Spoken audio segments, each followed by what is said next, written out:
Hi friends, मेरा नाम है राज भरंगर और आज हम बात करेंगे प्रियम्बल के बारे में। ये हमारी सीरीज़ है जो अगले 40 दिनों तक कंटिन्यू रहेगी। बेसिकली हम टारगेट कर रहे हैं यूपीएससी प्रीलिम्स के एग्ज़ाम को 2024 को। इसमें हम आज अपनी सीरीज़ में इंडियन पॉलिटी के सारे लेक्चर्स कवर करेंगे। अगले 40 दिन में पूरे इंडियन पॉलिटी को रिवाइज करेंगे और आज का हमारा टॉपिक है प्रियम्बल। हम स्टार्ट कर रहे हैं, आज हमारा पहला लेक्चर है प्रियम्बल से हम स्टार्ट कर रहे हैं। तो लेट्स बिगिन द क्लास।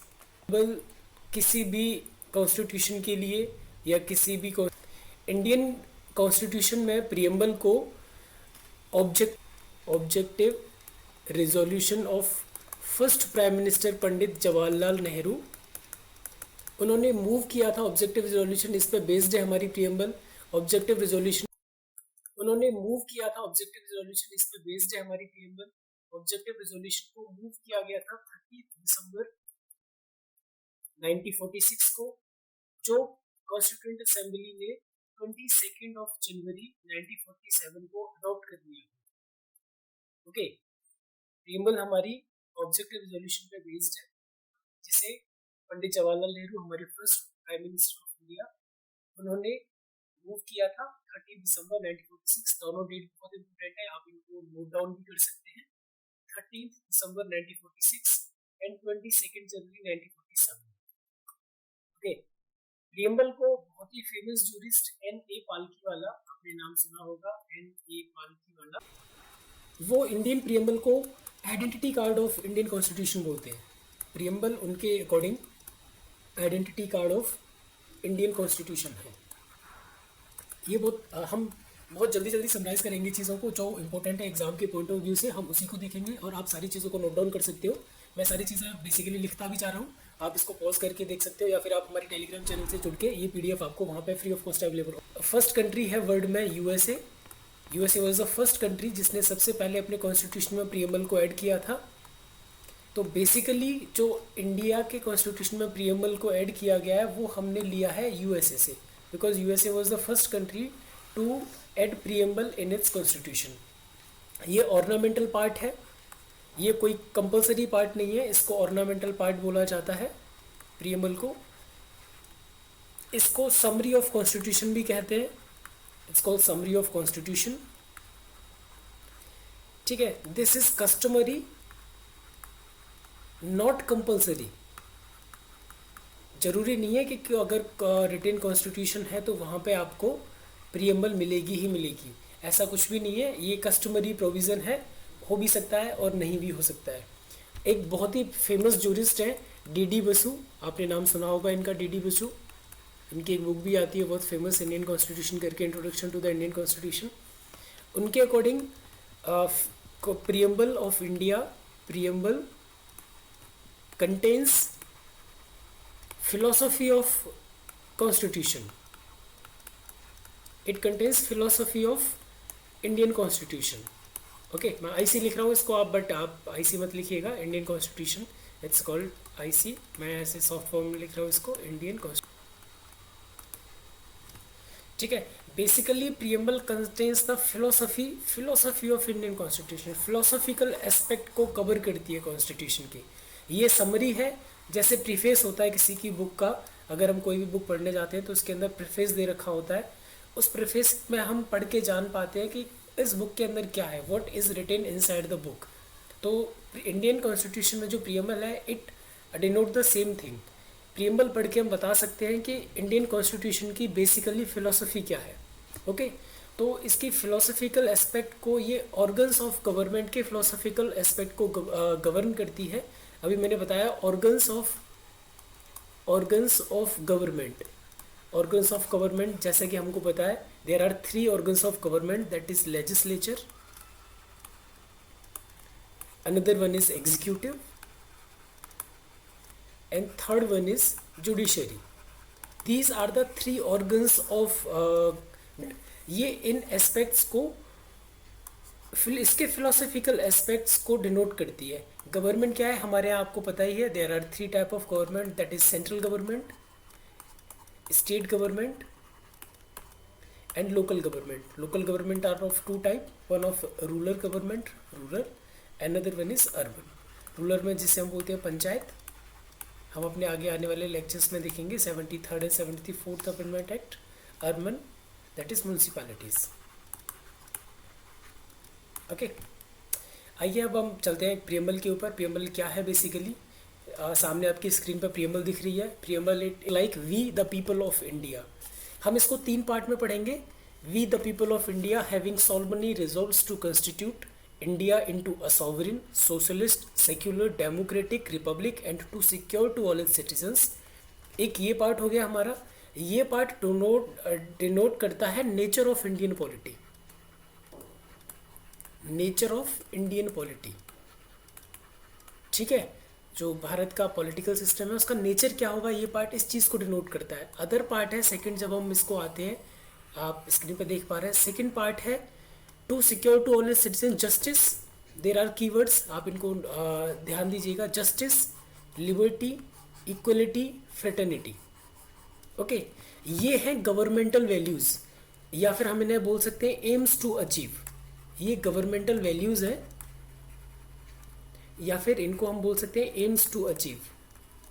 कि प्रियम्बल में दे रखा है कि हमारी इंडियन पॉलिटी का नेचर ये होगा और हमें ये चीज़ें सिक्योर करनी है, जैसे कि justice, social, economical and political, liberty of thoughts, expression, belief, faith and worship, equality of status and opportunity, and fraternity assuring the dignity of individual and unity and integrity of the nation. And third part आता है हमारा in our constituent assembly 6 November 1949 do hereby adopt, enact and give it to our self. ठीक है, this इसको हम बोलेंगे source of authority. The last part है, it denotes the source of authority, the source of authority. आपने एक चीज़ notice की होगी, यहाँ पर कुछ 3 कीवर्ड्स हैं जो अलग मैंने लिखे हुए हैं, अलग जो रेड कलर में है। First is socialist, another one is secular and third one is integrity. These are the 3 words which were added in preamble by 42nd Amendment Act 1976। Yes, ये सही है। अभी रिसेंटली कंट्रोवर्सी भी हुई थी कि बीजेपी ने इन 3 वर्ड्स को हटा के, जो ओरिजिनल प्रियम्बल थी 1949 में जब देश का संविधान लागू हुआ था, उस टाइम जो ओरिजिनल प्रियम्बल थी उसको दिल्ली में कई सारी जगह डिस्प्ले किया था। इसको लेके बड़ा आउटक्राई हुआ था, अपोजिशन ने बड़ा हंगामा मचाया था कि सेक्युलर वर्ड हटा दिया है, बीजेपी हिंदू राष्ट्र बनाना चाह रही है, ऐसा कर रहे हैं, वैसा कर रहे हैं। तो बेसिकली जो 3 वर्ड्स हैं, सोशलिस्ट, सेक्युलर और इंटीग्रिटी, इनको 42nd अमेंडमेंट एक्ट 1976 में ऐड किया गया था। ओके, ये वो टाइम था जब हमारी prime minister Mrs Indira Gandhi, उन्होंने देश में इमरजेंसी लगा रखी थी। ठीक है, इंदिरा गांधी जी के टाइम पे जब देश में इमरजेंसी लगी हुई थी, उस टाइम इन 3 वर्ड्स को प्रियम्बल के अंदर ऐड किया गया था। अब हम आते हैं importance of preamble. What is the importance of preamble? हम प्रियम्बल, जैसा मैंने स्टार्टिंग में लेक्चर के बताया था कि प्रियम्बल क्यों पढ़ रहे हैं, क्या पढ़ना है हमें, इसका मतलब क्या है, क्या इंपॉर्टेंस है। अभी मैंने बताया आपको कि हम 3 पार्ट में पढ़ेंगे।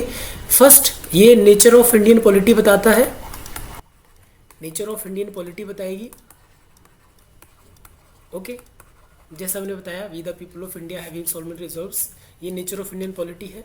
सेकेंड, ये सोर्स ऑफ अथॉरिटी बताता है, source of authority, we the people of India, we the people of India, ये है सॉवरेन। यहाँ पे हम भारत के लोग इसको कभी भी चाहें तो बदल सकते हैं, इनके पास अल्टीमेट अथॉरिटी है।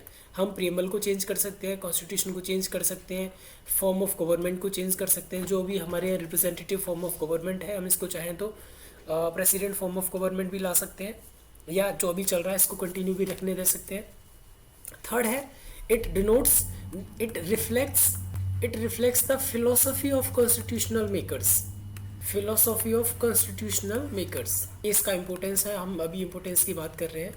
It talks about the nature of Indian polity, मैंने अभी आपको बताया, हमने देखा था ना, Indian polity what will be the, it will be the sovereign.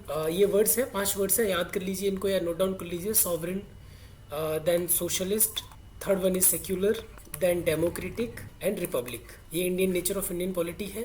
ये बताता है ऑब्जेक्टिव ऑफ कॉन्स्टिट्यूशन के बारे में भी प्रियम्बल हमारी बात करती है। ऑब्जेक्टिव ऑफ, अभी मैंने बताया, एम्स टू अचीव और objective of constitution. What are the objective? That is justice, liberty, equality and fraternity.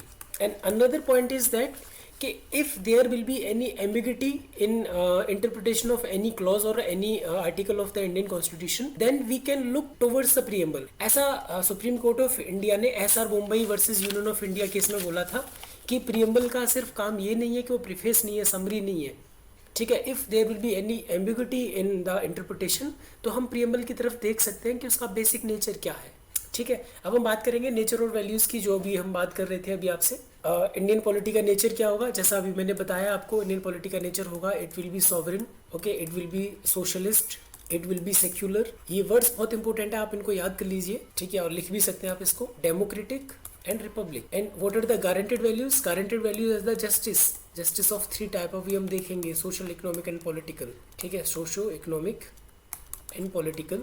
Then liberty, ठीक है, liberty of thoughts, expression, belief, worship, ये सब हम इसके बारे में भी आगे बात करेंगे। Equality and then fraternity, okay. अब इन कीवर्ड्स को हम एक एक करके देख लेते हैं। सॉवरेनिटी क्या होती है? What is sovereignty? Sovereignty means है dominating authority, who will rule the country और who will have the ultimate power, that is the dominating authority, dominating authority, sovereign. It will externally and internally, ठीक है, कि ultimate law of the land हमारा constitution है, हमारा constitution legal sovereign है, ठीक है। इसके पास अल्टीमेट अथॉरिटी है, जो इसके अंदर बातें दे रखी हैं, चीज़ें दे रखी हैं, वही सॉवरेन डोनेट करता है। बेसिकली पॉलिटिकल साइंस के अगर आप पढ़े होंगे तो आपको पॉलिटी में एक सॉवरेनिटी का कॉन्सेप्ट समझ आता है कि power to take decisions internally और एक्सटर्नली। जो हमारी इंडियन गवर्नमेंट है कोई भी डिसीजन ले सकती है, कोई भी चीज़ डिसाइड कर सकती है, वो सॉवरेन है अपनी चीज़ों में। और कॉन्स्टिट्यूशन के अगर आप अभी मैंने बताया था आपको, प्रीएम्बल आप पढ़ेंगे तो उसमें देखेंगे we the people of India, तो ultimate authority lies with the people of India in according to preamble, ठीक है। Ultimate authority lies with the people of India. Second point है सोशलिज्म। सोशलिज्म हमारे इंडिया में देखते हैं इसको, सोशलिज्म, फैबियन सोशलिज्म इस्तेमाल करते हैं, फैबियन सोशलिज्म होता है इंडिया में, चलता है। डेमोक्रेटिक सोशलिज्म भी बोलते हैं हम, ठीक है। इसका मतलब हुआ सोशलिज्म और डेमोक्रेटिक सोशलिज्म का मतलब है कि प्राइवेट होल्डिंग भी होगी, जैसे अडानी, अंबानी, ये सारी चीजें हैं, और प्राइवेट प्रॉपर्टी भी होगी, प्लस पब्लिक एट लार्ज के लिए कोई भी चीज होगा या पब्लिक गुड्स होंगे, उसका अल्टीमेट अथॉरिटी गवर्नमेंट के पास होगा, ठीक है। तो हम this is basically based on mixed economy. तो जो इंडिया का इकोनॉमिक सिस्टम है वो मिक्स्ड इकोनॉमी पे बेस्ड है, और हमारे यहाँ का सोशलिज्म भी वैसा ही है कि वेलफेयर के काम स्टेट भी करते हैं और प्राइवेट होल्डिंग्स को भी हम अलाउ करते हैं। And third word is secularism, जिसके ऊपर बड़ा ह्यू एंड क्राई चला था, बीजेपी ने जिसको हटाने की बात कही थी, नॉट बात कही थी, अल्टीमेटली उन्होंने जो ओरिजिनल प्रीएम्बल था उसमें कहा था, लेकिन जैसा अभी मैंने बताया आपको कि सुप्रीम कोर्ट ऑफ इंडिया ने बोला है कि सेक्युलरिज्म है basic feature of Indian polity, तो हम इसको चेंज नहीं कर सकते। 8th क्लास की एनसीईआरटी में इसकी बहुत अच्छी डेफिनेशन दे रखी है, no one should be discriminated on the basis of religion. ये है सेक्युलरिज्म की बेसिक डेफिनेशन। इसका मतलब ये हुआ कि secularism is neither anti god और प्रो गॉड। एसआर मुंबई versus union of India case 1994 में, एसआर मुंबई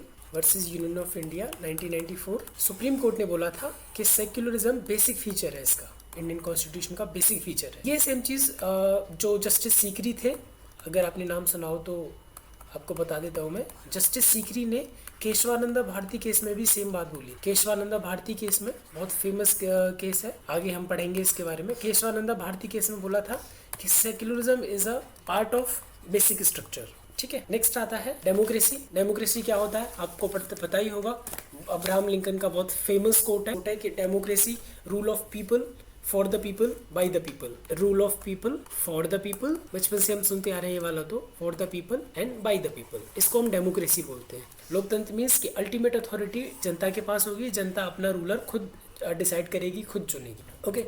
इसका मतलब है form of government where authority lies with the people. जैसा अभी हमने प्रीएम्बल की स्टार्टिंग में बोला था, we the people of India, ultimate authority sovereignty किसके पास है? पीपल के पास है। एंड ये दो तरीके की होती है डेमोक्रेसी, डायरेक्ट और इनडायरेक्ट। इनडायरेक्ट में जैसे मैंने बताया आपको, रिप्रेजेंटेटिव डेमोक्रेसी है हमारे यहाँ, कि हम पहले अपने एमएलए और एमपी चुनते हैं, उसके बाद वो एमएलए एमपी मिलके सीएम और पीएम का चुनाव करते हैं, ठीक है। ये तो रिप्रेजेंटेटिव डेमोक्रेसी होगी। इसको इनडायरेक्ट फॉर्म ऑफ गवर्नमेंट बोलते हैं। डायरेक्ट फॉर्म ऑफ गवर्नमेंट में 4 तरीके होते हैं। One is initiative, Singapore, that is initiative, referendum, recall and plebiscite, ठीक है। इनिशिएटिव होता है कि पीपल भी कोई भी नया कानून बनाने के लिए इनिशिएटिव ले सकते हैं। रेफरेंडम का मतलब है कि कोई भी सरकार ने कोई कानून बनाया है या कोई लॉ बनाया है, उस को रेफर किया जाता है लोगों के लिए, क्या लोग उसको मानने को तैयार है कि नहीं है। रिकॉल का मतलब होता है कि जो आपके रिप्रेजेंटेटिव्स हैं, जो आपने चुन के भेजा, उनको आप उनको रिकॉल कर सकते हैं, वापस बुला सकते हैं। जैसे इंडिया में 5 साल मिनिमम पीरियड होता है एमएलए और एमपी का, किसी का भी चुनाव एक बार जीतने के बाद। अब हमारे यहाँ प्रॉब्लम है कि हम 5 साल से पहले वापस नहीं बुला सकते अगर आपका एमपी करप्ट निकल गया, या फिर काम नहीं कर रहा है, या फिर गलत काम कर रहा है, या फिर कुछ और कर रहा है। डायरेक्ट डेमोक्रेसी में ये ऑप्शन होता है कि आप रिकॉल कर सकते हैं। Same is plebiscite. Okay,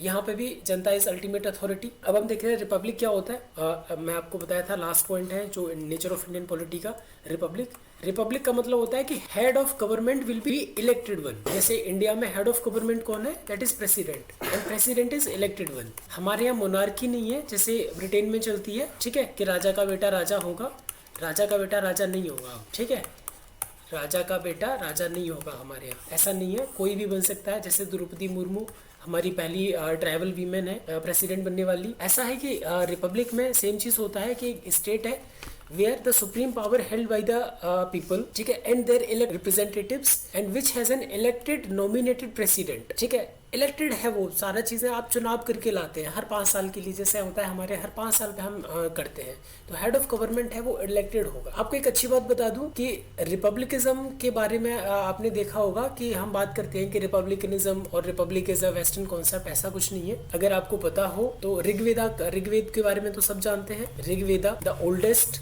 religious text written ever, इसका 10th मंडल है जो बहुत इनफेमस है अपने वर्ण सिस्टम के लिए। इस 10th मंडल की एक ऋचा है 191st ऋचा, में लिखा गया है कि सम गच्छध्वम सम वदध्वम सम वो नमासे जानता। इसका मतलब होता है कि let come together and meet, discuss all matters amicably, ठीक है, आइए मिलते हैं, बात करते हैं और सारे मुद्दों पर बैठ के उनका हल निकालते हैं। ये हमारे ऋग्वेद में लिखा हुआ है इतने साल पहले। तो जो डेमोक्रेसी और रिपब्लिकनिज्म का जो कॉन्सेप्ट है, ये जो वेस्टर्न फिलोसफर्स और इनकी बात करते हैं, ऐसा नहीं है। हमारे यहाँ तो बहुत सालों से चला आ रहा है, हजारों सालों से चला आ रहा है। अगर रिपब्लिक की आप बात करेंगे तो ओल्डेस्ट रिपब्लिक पूरी दुनिया में आपने 16 महाजनपद, जिन्हें 16 महाजनपदास कहा जाता है, उनके बारे में एंशिएंट इंडिया में पढ़ा होगा। उन 16 महाजनपदों में से एक था लिच्छवी संघ था। ये सबसे पूरा दुनिया का सबसे पुराना ओल्डेस्ट रिपब्लिक कहा जाता है, ठीक है। मैंने अभी जैसे बताया, meet together, talk together, let your mind apprehend alike, ठीक है, कि आइए हम मिलते हैं, बैठते हैं, बात करते हैं सब चीज़ों के बारे में। अब गारंटेड वैल्यू है जिसकी मैं अभी बात कर रहा था आपसे, जो प्रीएम्बल में दे रखे हैं, ठीक है। प्रीएम्बल में जस्टिस की बात की गई है। जस्टिस प्रीएम्बल में 3 तरीके का दे रखा है, आप ये तीनों पॉइंट नोट कर लीजिए। Sometimes it can ask you कि what type of justice is given Indian preamble और इंडियन कॉन्स्टिट्यूशन। तो it's talk about the social, economical and political, ठीक है। सोशल जस्टिस आपको मिल जाएगा राइट टू इक्वलिटी के अंदर। जब हम फंडामेंटल राइट्स के बारे में बात करेंगे, फंडामेंटल राइट्स के बारे में जब हम पढ़ेंगे, आर्टिकल 14, 15, 16, 17, 18, इस सब में बात की गई है सोशल जस्टिस की। इकोनॉमिक जस्टिस की बात की गई है राइट टू फ्रीडम के अंदर, आर्टिकल 19(1)(g की राइट टू प्रोफेशन, आप कोई भी प्रोफेशन चूज कर सकते हैं। पॉलिटिकल जस्टिस की बात की गई है अगर हम देखते हैं तो एक तरीके से आर्टिकल 324 सरफेस की बात करता है कि कोई भी 18 साल का होगा, irrespective of race, caste, sex, creed और रेसिडेंस। हर कोई 18 साल से 18+ का बंदा या बंदी, बच्चा बच्ची जो भी होगा, वो सारे इलेक्शन में पार्टिसिपेट करने के लिए पार्टिसिपेट कर सकते हैं, वो वोट देने के हकदार होंगे। जस्टिस को अगर हम देखते हैं तो श्रीमद् भगवद गीता में बहुत बेसिक सी चीज़ बोली गई है जस्टिस के बारे में, कि treating all people not only with fairness but also with protection and care, that is called justice. Okay, next point है लिबर्टी। इंडियन प्रीएम्बल में 5 तरीके की लिबर्टी की बात की गई है। ओके, यूपीपीसीएस एग्जाम में 2018 I think, if I am not forgetting, इसमें पूछा था कि लिबर्टी कितने टाइप की लिबर्टी की बात की गई है प्रीएम्बल के अंदर, ठीक है।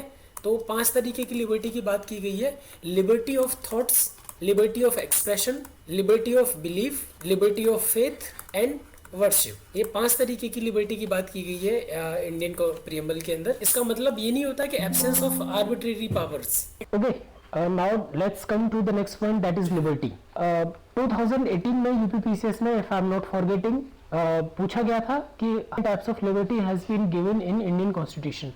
तो 5 तरीके की लिबर्टी की बात की गई इंडियन कॉन्स्टिट्यूशन में। हम एक एक करके देख लेते हैं। इसमें अगर आप प्रीएम्बल पढ़ेंगे तो बोलेगा liberty of thoughts, number 1 liberty of thoughts, expression, belief, faith and worship. Okay, ये 5 तरीके की लिबर्टी की इंडियन प्रीएम्बल में बात की गई है।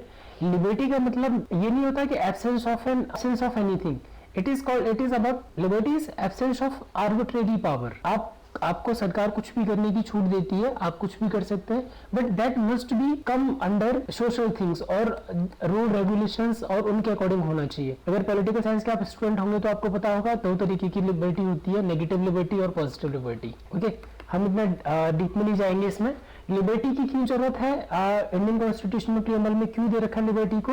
ये हमें प्रोवाइड कराती है physical freedom. It also gives us the intellectual freedom and it's gives us the practical freedom. India में अगर हम देखें तो आप लिबर्टी की बात करते हैं तो किस क्या टर्म्स है हमारे यहाँ, हम कैसे इन चीजों को कर सकते हैं? जैसे जुडिशरी है, इसके बारे में हम आर्टिकल 13 में डिटेल में बात करेंगे, जुडिशियल रिव्यू के बारे में बात करेंगे। ठीक है, इंडिया में एनजीओज हैं, आईटीआईज हैं, सिविल सोसाइटी है, ये सारी चीजें इसमें कंट्रीब्यूट करती हैं। नेक्स्ट पॉइंट है इक्वलिटी। प्रीएम्बल के अकॉर्डिंग इक्वलिटी की बात की गई है, equality of status and equality of opportunity, कि हम सारे लोगों को हम एक इक्वल स्टेटस प्रोवाइड कराएंगे। अगर आप आर्टिकल 14 को पढ़ेंगे तो उसमें दे रखा है लॉ सबके लिए इक्वल है, law will treat everyone equally. Status की बात की गई है कि कोई भी छोटा या बड़ा नहीं है, किसी को स्टेटस की तरफ से जो पहले ही बोलते थे राव साहब, महाराजा, चौधरी साहब, ये सारी चीजें, ऐसा कुछ भी नहीं है उसमें। हर कोई एक इक्वल रहेगा कानून की नजर में और सबको इक्वल अपॉर्चुनिटी प्रोवाइड कराई जाएगी। और यही वाली चीजें आपने देखा होगा कि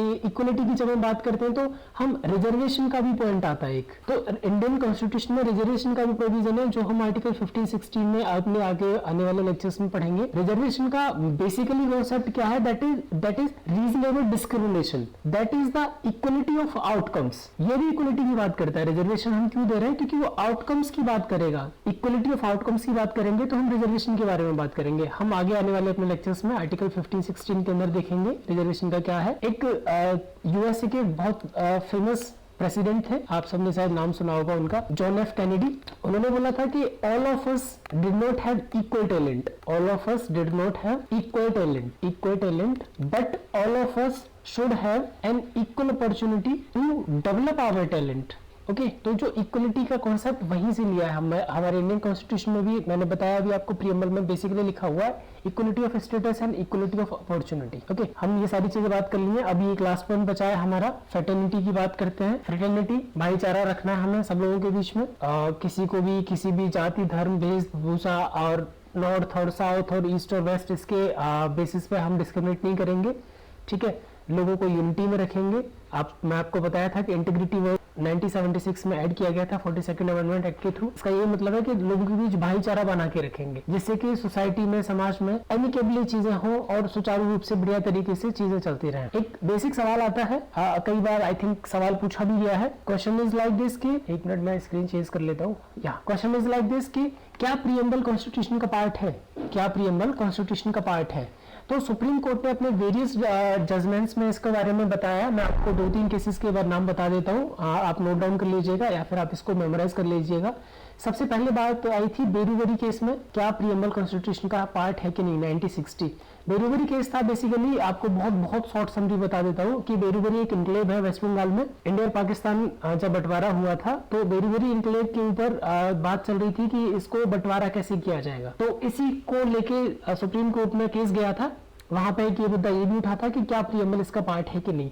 तो सुप्रीम कोर्ट ने आउटराइटली रिजेक्ट कर दिया था कि प्रीएम्बल कॉन्स्टिट्यूशन का पार्ट नहीं है। But again Kesavananda Bharati case में सुप्रीम कोर्ट ने बोला कि yes, preamble is a part of constitution. Again 2 cases और आते हैं, कभी मैच करने को दे देगा, Charanlal Sahu and LIC of India case. LIC of India case, इन दोनों में सुप्रीम कोर्ट ने बोला कि preamble is a integral part, preamble is integral part of Indian constitution. ये बेसिकली आपको 4 केसेस याद रखने, इनका बता देता हूँ। Berubari case was in 1960, Kesavananda case 1973, ठीक है, Charanlal Sahu case was 1990 and LIC of India case was in 1995। आपको इतना पूछेगा नहीं, if you are not a judiciary और लॉ एस्पिरेंट, तो आपको इतना ज्यादा याद करने की जरूरत नहीं है, लेकिन स्टिल आप एक बार देख लीजिएगा इन चीजों को। अनदर क्वेश्चन आता है कि कैन प्रीएम्बल बी अमेंडेड। एक और सवाल पूछा गया उसमें कि क्या कैन प्रीएम्बल बी अमेंडेड। तो yes, we can amend preamble. हमने अभी देखा भी है कि 42nd अमेंडमेंट एक्ट 1976 में हमने प्रीएम्बल को एक बार अमेंड किया है, जिसमें हमने सोशलिस्ट, सेक्युलर और इंटीग्रिटी 3 वर्ड ऐड किए थे। ठीक है, केस 1 अंडर भारतीय केस में सुप्रीम कोर्ट ने बोला था कि yes preamble can be amended like any other section of any other article and और section of the Indian constitution. However there are two things. First is this कि preamble is not a source of power. ठीक है, preamble source of power नहीं है. Preamble is not a source of power. And another thing is that कि ये prohibit भी नहीं करती है लेजिस्लेशन की पावर्स को. Neither this is a source of power, not it prohibits on power of legislature. ठीक है, ये दो चीज याद रखेंगे. और थर्ड एक और इसमें पॉइंट है कि क्या प्रियम्बल जस्टिसिएबल है, तो नहीं, preamble is not justiciable, this is non justiciable. It इसका मतलब होता है नॉन जस्टिसिएबल का कि it can not be enforceable by court. ठीक है, कोर्ट के थ्रू आप इसको इन्फोर्स नहीं करा सकते हैं. ऑलराइट, हम अपना लेक्चर अभी यही कंक्लूड करते हैं. आगे के लेक्चर्स में बने रहने के लिए आप हमारे साथ जुड़ सकते हैं. हम आगे अपनी सीरीज को कंटिन्यू करेंगे. तब तक के लिए थैंक यू, बाय बाय.